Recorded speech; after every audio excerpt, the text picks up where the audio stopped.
Estamos en este capítulo viendo a Gedeón, que es el quinto juez. Ahí tenemos lo primero que vamos a proyectar, que es el cuadro que siempre ponemos con la lista de los diferentes jueces, que son 12, y estamos en el juez número 5, que es Gedeón, y ya vimos desde el versículo 1 al 6 la opresión de los madianitas, y estuvimos ahí viendo todo lo que es del 7 al 24 a la vez pasada, lo que era la preparación para la guerra de Gedeón, y lo que podemos ver en los primeros 6 versículos es cómo estaba el pueblo de Israel en ese momento, cuál era la situación que ellos vivían, muy difícil, muy complicada, cómo era la situación espiritual también del pueblo y cuáles eran los enemigos. Podemos ver que todo comienza porque el pueblo de Israel, míralo conmigo, versículo 1, había hecho lo malo ante los ojos de Jehová. Y no era la primera vez ni la segunda, era la vez número infinita. Y lamentablemente no podemos esperar que haciendo lo malo nos va a ir bien en la vida. Si hacemos lo incorrecto, eso tendrá malas consecuencias. Aun cuando en el mundo algunas personas hacen lo malo y por un tiempo las cosas van bien, tarde o temprano, ya sea acá o ya sea en el más allá, en la eternidad, se tendrá que pagar. Tarde o temprano, Dios hará justicia. Y allí estaba el pueblo, que había caído en manos de los madianitas por 7 años, y lo que hacía el pueblo era, versículo 2, que hicieron cuevas en los montes, cavernas, lugares fortificados, para protegerse de los enemigos, porque no tenían fuerza para luchar. Y no podían tener fuerza porque Dios no estaba de su lado, y ellos se habían olvidado de que todo lo que habían logrado en su vida era a causa y por bendición de Dios, y nosotros no debemos olvidar eso tampoco. Entonces se levantaron los hijos de Oriente, y allí estaban ellos, hacían un campamento delante del pueblo, y cada vez, me llama mucho la atención, cada vez que ellos sembraban y llegaba el momento de la cosecha, venían los enemigos. ¿Por qué no venían antes? Porque estaban esperando justamente eso. Vamos a buscarle allá y arrasar con todo.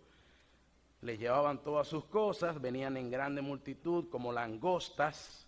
La Biblia habla mucho, ¿no?, y se refiere mucho a eso, a las langostas, como ese ser o ese insecto destructor que acaba con todo.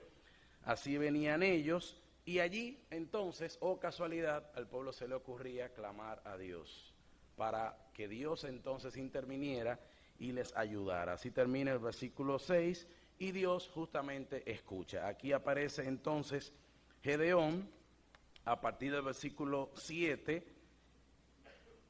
y lo que vemos es un mensaje para ese varón profeta. Del versículo 7 al 10 dice: cuando los hijos de Israel clamaron a Jehová a causa de los madianitas, específicamente se menciona por qué era su clamor, Dios envió a los hijos de Israel un varón profeta, el cual les dijo así: así ha dicho Jehová, Dios de Israel, yo os hice salir de Egipto, y os saqué de la casa de servidumbre, os libré de la mano de los egipcios, y de mano de todos los que los afligieron, a los cuales eché de delante de vosotros, y os di su tierra.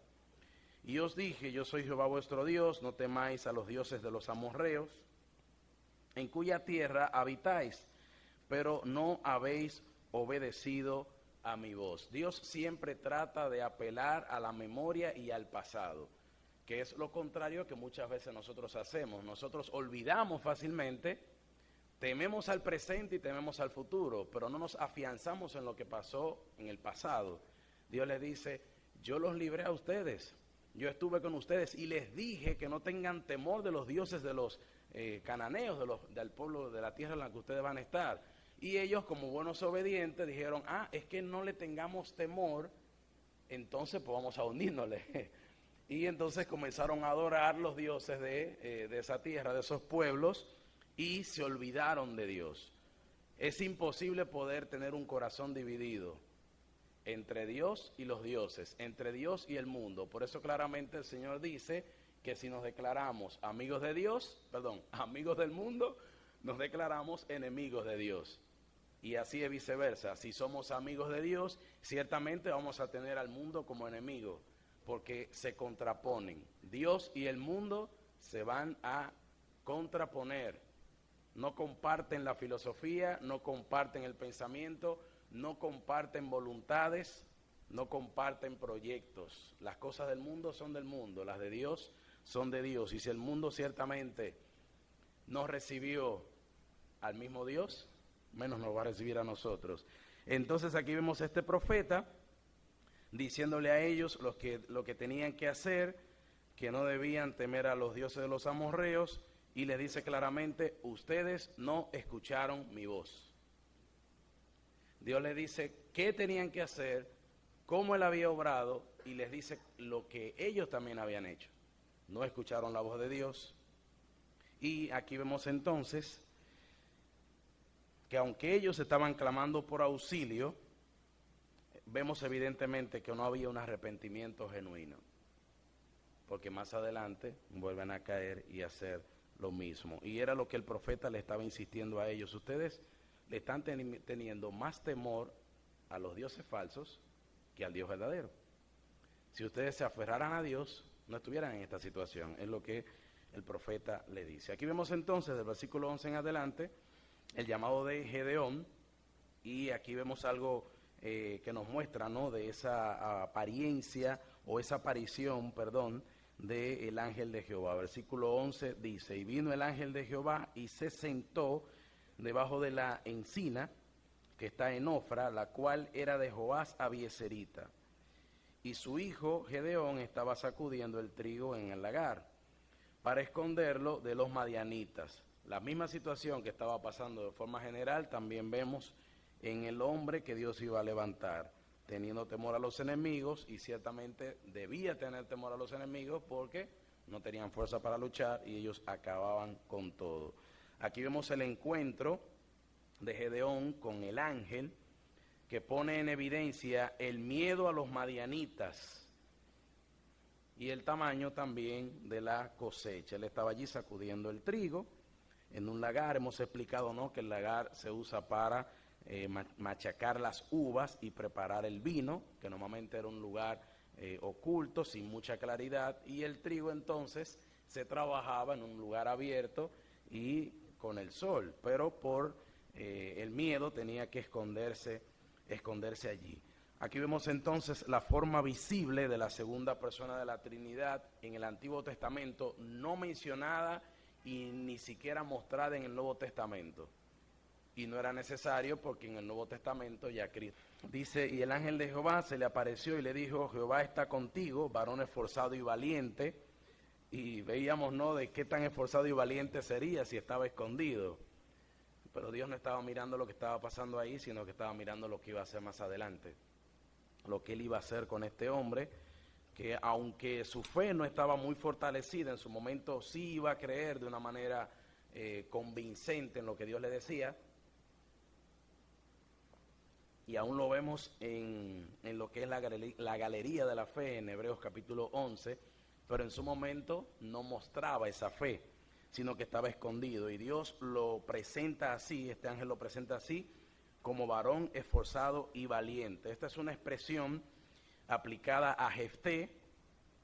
Vamos a ver en el capítulo 11, versículo 1, de aquí mismo de Jueces, que dice: Jefté Galadita era esforzado y valeroso, era hijo de una mujer ramera, y el padre de Jefté era de Galaad. Cuando veamos a Jefté vamos a ver, ¿no?, cómo va a ser su vida, pero aquí vemos un adelanto: hijo de una ramera, y también se le llama como esforzado y valeroso, esforzado y valiente. También a Boz se le llama así en Ruth, capítulo 2, versículo 1.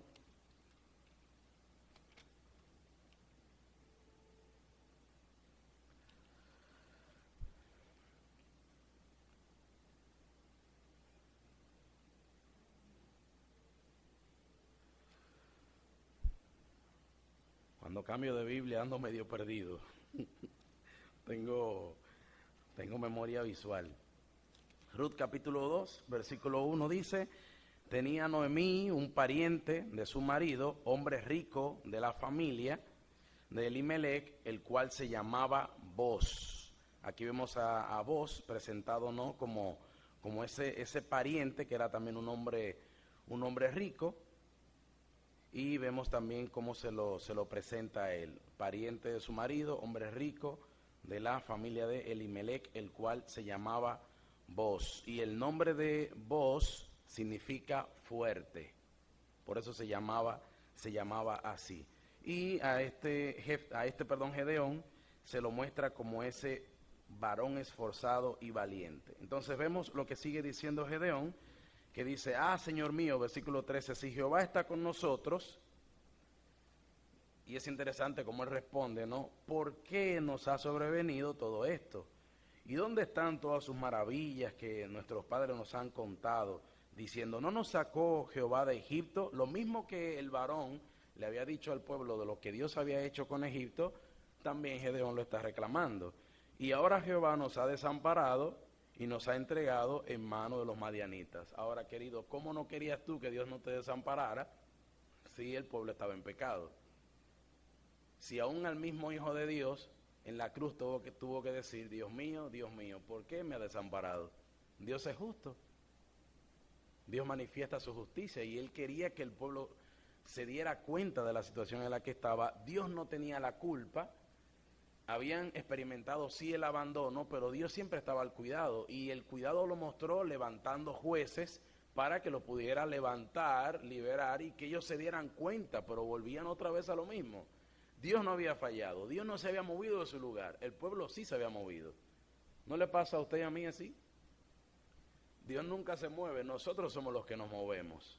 Él nunca cambia, nosotros somos los que cambiamos, y el pueblo había cambiado.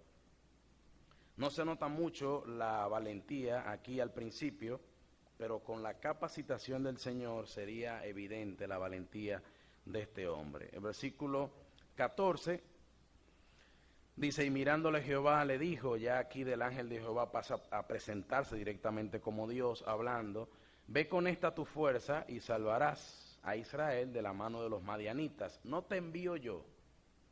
Son palabras fuertes, ¿eh? Dios mismo está diciendo: soy yo que te envío, no tienes que temer. Soy yo que voy a luchar por ti, por el pueblo, y les voy a dar la libertad. Yo voy a estar delante. Dios mismo fue hasta el lagar para hablarle y enviarle. Había mucho miedo. Y Dios se mueve hasta el lugar donde está este hombre escondido para sacarlo de allí. Sabía Dios que si no iba él mismo allá a sacarlo, no salía. Dios, que conoce todas las cosas, él mismo se toma el lugar y va hacia allá y lo saca. Para mí eso es una posición de privilegio. Incluso es el único de los jueces al cual se muestra que el ángel de Jehová se le aparece. Aquí hay un privilegio también. Ahora, eso quiere decir que no hay lugar donde usted y yo nos podamos esconder, donde el hombre se puede esconder, aún con Cristo y aún sin Cristo, donde Dios no lo saque y no lo busque. Y nos va a buscar para manifestar su gloria en nuestras vidas, y es un privilegio en nosotros. Más adelante, versículo 15, vamos a ver las excusas de Gedeón, y sigue diciendo: Señor mío, ¿con qué salvaré yo a Israel? He aquí que mi familia es pobre en Manasés, y yo el menor de la casa de mi padre. Aquí entonces hay una serie de excusas. Menciona primero que Dios los había desamparado en versículo 13, sigue diciendo que su familia es pobre, que es débil, y se presenta como el más joven de su familia. Ahora, no podía ser tan joven porque ya él tenía hijos. Vea conmigo capítulo 8, versículo 20. Por lo menos aquí se menciona uno de ellos, que dice: y dijo a Jeter, su primogénito, aquí está hablando ya de Gedeón todavía: levántate y mátalos. Pero el joven no desenvainó su espada porque tenía temor, pues era aún muchacho. Aquí vemos por lo menos que tenía hijos jóvenes. Aquí vemos uno de los muchachos que estaba luchando con él, y ni tan joven era, por lo menos más de, no sé, unos 30 o 40 debía tener. Pero cuando uno tiene muchas excusas, como dice el dicho, desde que se inventaron las excusas, ¿qué sucede? Nadie queda mal. Entonces uno estaba tratando de escapar de la responsabilidad, pero no había forma, ya Dios lo había escogido y tenía que hacerlo. Y Dios lo iba a preparar y Dios iba a estar con él. Hablábamos, ¿no?, de que nos hacía recordar a Moisés, y aún con todas las excusas Dios lo hizo. Levantó a Aarón. Tú no vas a saber hablar, pues entonces háblale a Aarón, y Aarón va a hablar con el pueblo y va a hablar también con Faraón. Y Dios manifestó su gloria aún en medio de todas las excusas. Yo siempre recuerdo a Roberto que él dice: yo ni me niego ni me ofrezco. Si me piden para servir al Señor y tengo la disponibilidad, no me niego, estoy ahí, pero tampoco me ofrezco como diciendo, miren, aquí estoy, como vendiéndome a mí mismo, no mostrándome en una vitrina, pero si es para el Señor no me niego. Entonces a veces para servir al Señor se nos pide algo y lo primero que uno anda buscando en la mente es alguna excusa. O sea, ¿qué tengo por delante? ¿Alguna agenda? Y si queda por último, entonces para el Señor, y no debería ser así. Si sabemos y decimos que el Señor merece el primer lugar en nuestras vidas, pues entonces para su servicio también debe ser así. Debe tener el primer lugar. Y no es buscando la gloria nuestra, sino todo lo contrario, buscando la gloria de Él. Las excusas delante de Dios no son válidas. Versículo 16, Jehová le dijo, ciertamente yo estaré contigo y derrotarás a los madianitas como a un solo hombre. Y él respondió, yo te ruego que si he hallado gracia delante de ti, aquí está aflojando un poquito, me des señal de que tú has hablado conmigo. La seguridad que Dios otorga es la siguiente: su presencia y la certeza de lo que va a suceder. Él le estaba garantizando que iba a estar ahí y le estaba diciendo lo que iba a pasar. Voy a estar contigo y lo vas a derrotar. Y eso es inevitable, eso va a acontecer tal cual.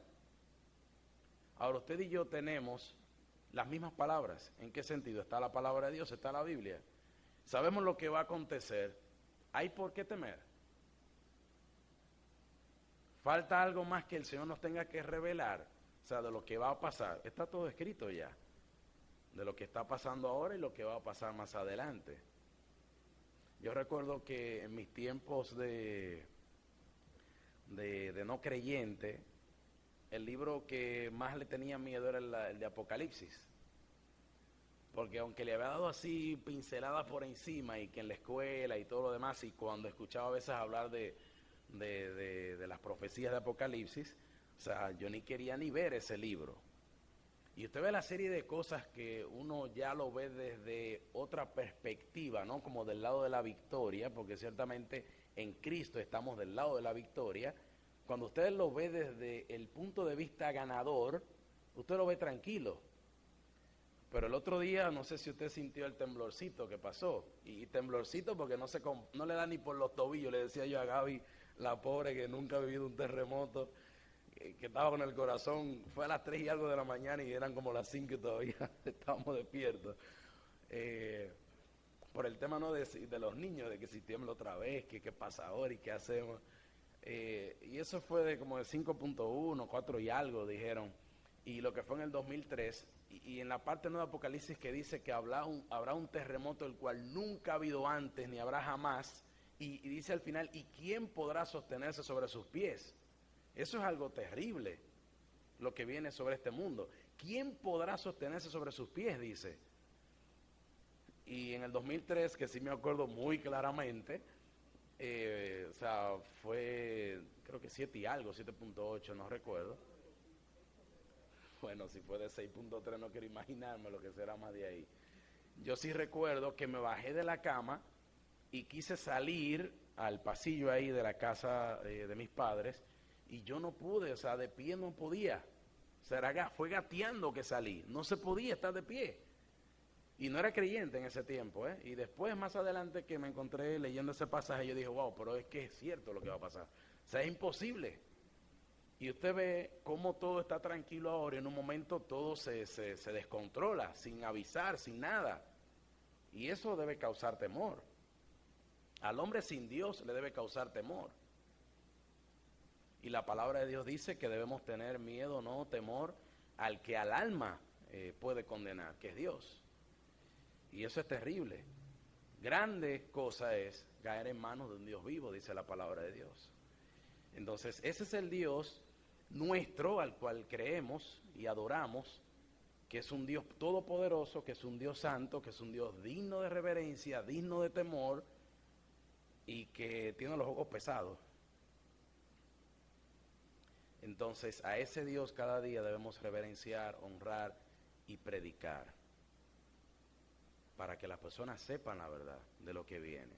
Entonces, estamos del lado de la victoria y Dios quería que Gedeón supiera que él estaba y debía estar tranquilo. La presencia de Dios iba con él y estaba todo asegurado. Estaba todo tranquilo y como Dios dijo, así iba a acontecer. No había ninguna duda. Del 17 al 21 vemos aquí el pedido de Gedeón de una señal para confirmar la promesa de que ciertamente estaba siendo aceptado. No era necesaria para él la palabra de Dios diciendo, voy a estar contigo, tú eres el que va a llevar al pueblo, vas a tener la victoria. Señor, sí, pero yo necesito una prueba. Y ese hombre que estaba pidiendo una prueba, vuelvo y digo, es el que está en Hebreos capítulo 11, que habla no de la fe de este hombre. El visitante para Gedeón era un visitante desconocido y aún así Gedeón le ofreció una hospitalidad. Entrando Gedeón, versículo 18, dice, te ruego que no te vayas de aquí hasta que vuelva a ti y saque mi ofrenda y la ponga delante de ti. Y él respondió, yo esperaré hasta que vuelvas, le dice el Señor. Y entrando Gedeón preparó un cabrito y panes sin levadura de un efa de harina y puso la carne en un canastillo y el caldo en una olla, y sacándolo se lo presentó debajo de aquella encina. Entonces el ángel de Dios le dijo, toma la carne y los panes sin levadura y ponlos sobre esta peña y vierte el caldo.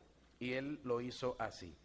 Y extendiendo el ángel de Jehová el báculo que tenía en sus manos, tocó con la punta la carne y los panes sin levadura, y subió fuego de la peña, el cual consumió la carne y los panes sin levadura. Aquí hay una señal de parte de Dios aprobando lo que él había hecho. Y el ángel de Jehová desapareció de su vista.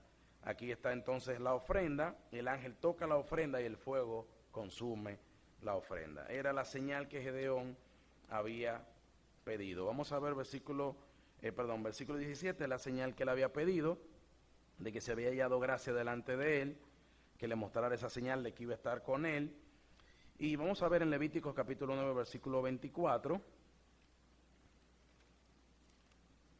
que se nos menciona también algo así. Dice, y salió fuego de delante de Jehová y consumió el holocausto con las grosuras sobre el altar, y viéndolo todo el pueblo alabaron y se postraron sobre sus rostros. Era la señal que Gedeón estaba pidiendo de que ciertamente era Dios mismo que estaba ahí. Del 22 al 24 reconoce entonces lo que había visto, y viendo entonces Gedeón que era el ángel de Jehová, dijo, Señor mío, muy parecido a lo que había dicho el versículo 15, pero aquí entonces con otra postura, que he visto al ángel de Jehová cara a cara, pero Jehová le dijo, paz a ti, no tengas temor, no morirás. El Señor sigue insistiendo y prometiéndole a él que va a estar con él, y edificó allí Gedeón altar a Jehová y lo llamó Jehová Salom, el cual permanece hasta hoy en Ofra de los abiezeritas. Aquí se muestra entonces uno de los nombres de Dios como Dios de paz, Jehová Salom o Shalom, y ciertamente era lo que Dios quería, que él tuviera paz. Una de las pruebas que se menciona muchas veces para uno confirmar cuando está en dudas tomando decisiones y saber si es la voluntad de Dios es si hay paz en esa decisión. Ahora, no la paz fingida, porque a veces uno puede buscar tener paz aun cuando no la hay, tratando uno de engañarse, sino que es una paz que Dios la pone en el corazón, que no depende quizás de las dificultades o las situaciones, sino que uno puede ver que Dios está obrando, y Dios va abriendo así el mar, ¿no? Y va mostrando las cosas que vienen por delante y uno está tranquilo. Entonces Dios quería que Gedeón, estuviera tranquilo, estuviera en paz. Porque cuando no hay paz, entonces nos desesperamos y cometemos locuras. Ahora, usted sabe la cantidad de gente que hoy en día está turbada en su corazón, aún creyentes. ¿Qué le turba a usted, mi hermano? ¿Qué le roba la paz? Se habla mucho, ¿no?, de cómo quedará la secuela psicológica post la pandemia. Y se habla, ¿no?, de cómo los gobiernos en los países tienen que poner más presupuesto para tratar lo que es, ¿no?, las secuelas, ¿no?, de todo este tema. Y cómo las personas no viven en paz hoy en día. Hay mucho temor. Hay ciertas cosas que roban la paz. Y no solamente la pandemia, sino diferentes situaciones. O la economía, o la salud, etcétera, etcétera, etcétera. Veía hace unos días que salió así en la noticia: un evangelista, un joven evangelista, se quita la vida. Parece que en la Romana o Barahona, no recuerdo. ¿Ah? Sí. Entonces, todo el comentario en las redes, de cómo una persona que cree en Dios, que cómo... yo recuerdo que hace muchos años también Gaby me dijo de un miembro de su iglesia que se lanzó frente a un tren y era un miembro de la iglesia. Entonces a veces pensamos, bueno, tenemos al Señor, sí, está todo bien, pero las luchas que vivimos como creyentes. ¿Cuánto tiempo hace que usted no le pregunta en serio a su hermano cómo está? Pero en serio, ¿no? Como bien, gracias a Dios, el cliché, ¿no? O sea, en serio, ¿cómo estás, mi hermano? Hay un hermano que siempre recuerdo que él acostumbraba a preguntar: ¿cómo está tu corazón? ¿Cómo estás? O sea, y tenemos la palabra de Dios, que el Señor nos promete su paz, y que Él es nuestra paz, justificado pues por la fe, tenemos paz para con Dios, por medio de nuestro Señor Jesucristo. Mi paz os dejo, mi paz os doy, no la doy como el mundo la da, no tengan miedo. Pero somos seres humanos, y hoy estamos bien, mañana no sabemos, y nuestro corazón tiene que estar anclado al Señor, o sea, todos los días, cada mañana, cada tarde, cada noche, a cada instante. Y el número uno que busca perturbar tu paz y la mía es Satanás. Y él sabe qué tecla debe tocar para perturbar esa paz. Entonces la paz en el corazón nuestro es sumamente importante. Porque vuelvo y digo, cuando no hay paz, entonces cometemos locuras. Y después, cuando pensamos, ya puede ser muy tarde. Entonces, no era casualidad, o no es casualidad, que en Israel no se salude deseando la paz, porque es importante vivir en paz. En cuanto dependa de vosotros, estad en paz con todos los hombres. Eso es en cuanto a relación, pero nuestra paz con el Señor y estando en paz, en tranquilidad. Cuando perdemos la confianza, entonces perdemos la paz. Y nuestra confianza tiene que estar puesta en el Señor. Y quiera Dios que así podamos experimentarla ciertamente en nuestras vidas. Y orar los unos por los otros, velar los unos por los otros, de manera sincera. De manera sincera. Son dos preguntas. ¿Qué le está perturbando? ¿Y cuánto tiempo hace que usted le preguntó seriamente a su hermano, ¿cómo estás? ¿En qué o por qué puedo orar por ti? Hay una diferencia en lo que es uno oír y escuchar, que la sabemos, ¿no? Saludamos, sí, hola, y oímos, ¿no? Pero escuchar es cuando yo te presto atención y estoy realmente interesado en lo que me estás diciendo. Y eso va a demandar que voy a dejar mi agenda, o sea, voy a dejar mi alrededor para enfocarme en ti. Y eso es muy necesario. De cuando en vez, si no siempre se puede hacer.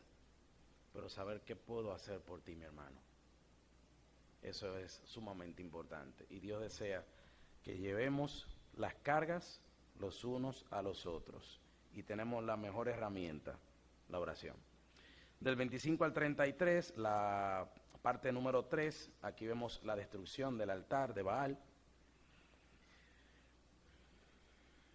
Si el pueblo quería victoria, tenía que quitar lo que perturbaba, lo que estaba alejando al pueblo de Dios, y era la idolatría. Tenían que sacar ese Dios de ahí. Y aconteció que la misma noche, Gedeón, aquí entonces tiene que entrar en acción. Le dijo Jehová, toma un toro del hato de tu padre, el segundo toro de 7 años, y derriba el altar de Baal que tu padre tiene, y corta también la imagen de acera que está junto a él. Y edifica altar a Jehová tu Dios en la cumbre de este peñasco, en lugar conveniente, y tomando el segundo toro, sacrifícalo en holocausto con la madera de la imagen de acera que habrás cortado. Entonces Gedeón tomó 10 hombres de sus siervos e hizo como Jehová le dijo. Mas temiendo hacerlo de día, por la familia de su padre y por los hombres de la ciudad, lo hizo de noche. Por la mañana, cuando los de la ciudad se levantaron, he aquí que el altar de Baal estaba derribado y cortada la imagen de acera que estaba junto a él. Y el segundo toro había sido ofrecido en holocausto sobre el altar edificado. Y se dijeron unos a otros, ¿quién ha hecho esto? Y buscando e inquiriendo les dijeron, Gedeón, hijo de Joás, lo ha hecho. Entonces los hombres de la ciudad dijeron a Joás, saca a tu hijo para que muera, porque ha derribado el altar de Baal y ha cortado la imagen de acera que estaba junto a él. Y Joás respondió a todos los que estaban junto a él, ¿contenderéis vosotros por Baal? ¿Defenderéis su causa? Cualquiera que contienda por él, que muera esta mañana. Si es un Dios, contienda por sí mismo, con el que derribó su altar. Aquel día Gedeón fue llamado Jerobbaal, esto es, contienda Baal contra él, por cuanto derribó su altar. Aquí vemos entonces el celo del pueblo por el Dios falso. Ellos no estaban con fuerza para luchar con los madianitas, pero sí querían matarse con cualquiera porque le derribaron su altar, que no tenía nada que ver con Dios. El altar a Baal, la imagen de acera, y ellos sí estaban dispuestos a defender su Dios, porque allí estaba puesto su corazón. Donde está tu tesoro, allí también estará tu corazón. Eso es así. Y estaban dispuestos a lo que sea por eso. Aquí vemos entonces la primera responsabilidad de Gedeón, una prueba de obediencia. Dios dijo, bueno, yo le voy a dar la victoria, pero tenemos que hacer las cosas como son, en orden. Derríbame ese altar porque no lo puedo soportar. Y el pueblo tiene que santificarse, hay que sacar los ídolos de ahí. Tenía que destruir el altar de su padre, que no era de Gedeón, era de su padre, pero estaba en medio del pueblo. Y entonces ahí construir un altar para Dios. Así pasa en uno cuando viene a Cristo. Dios quita ese altar, uno mismo debe decidir, porque es una decisión, quitar lo que no es de Dios y darle lugar entonces a Dios. Hay un arrepentimiento, un cambio de vida, un cambio de mente, un cambio de voluntad, y entonces hay un ser nuevo que está dispuesto y listo para adorar a Dios. Vemos entonces cómo él toma 10 de sus siervos para que le ayudaran, porque era un altar bien grande, medía aproximadamente 23 pies de alto y 5 pies de ancho, y lo hizo de noche por temer a las personas. Aún con miedo o sin miedo, lo importante fue que lo hizo. Cuando el pueblo entonces se levanta y se da cuenta de lo que pasó, se dan cuenta de que no fue casualidad. Alguien tuvo que hacerlo. Y tenía que haber uno por ahí. Fue Gedeón que lo hizo. Pues entonces llaman a Gedeón y ellos estaban dispuestos a que Gedeón muriera. El pueblo de Dios estaba dispuesto a matar a un hermano por defender a su ídolo. Eso pasa cuando el corazón se desvía y se aleja. Está dispuesto a defender lo indefendible. Y está dispuesto aún a destruir a uno de los suyos a causa de la idolatría que hay en el corazón, de la apostasía que hay en el corazón. Donde está tu tesoro, allí también estará tu corazón. El consejo del padre de Gedeón ante la multitud y en defensa de su hijo, aquí vemos entonces que aun cuando el altar era de su papá, era de Joás, vemos que más le pesaba a su hijo, ¿verdad?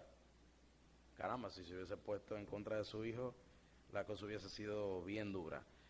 Deja entonces, dice él, que Baal se defienda a sí mismo.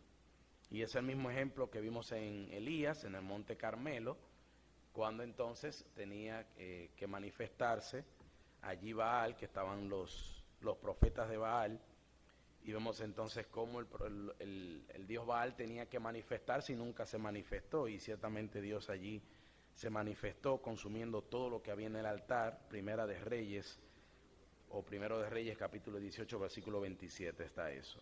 Por eso le pusieron por sobrenombre a Gedeón, Jerobaal, que significa contienda Baal contra él. Y así como no pasó en aquel momento con Elías, tampoco iba a pasar con él. Baal no iba a contender nada con Gedeón porque Dios estaba con él.